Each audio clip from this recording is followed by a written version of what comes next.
Ginger.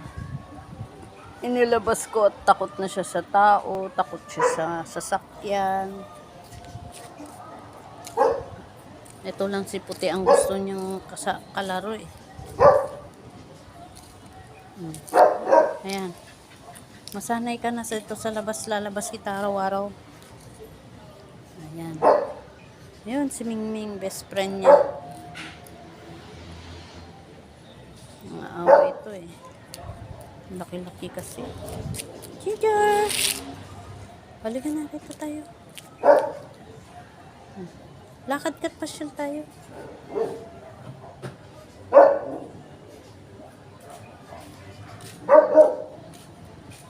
Ming! Hindi ka na.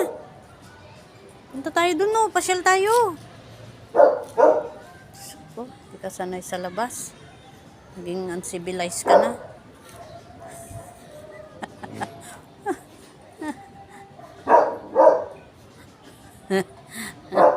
Oh, kaya wag kaway ha. Masungit ito eh.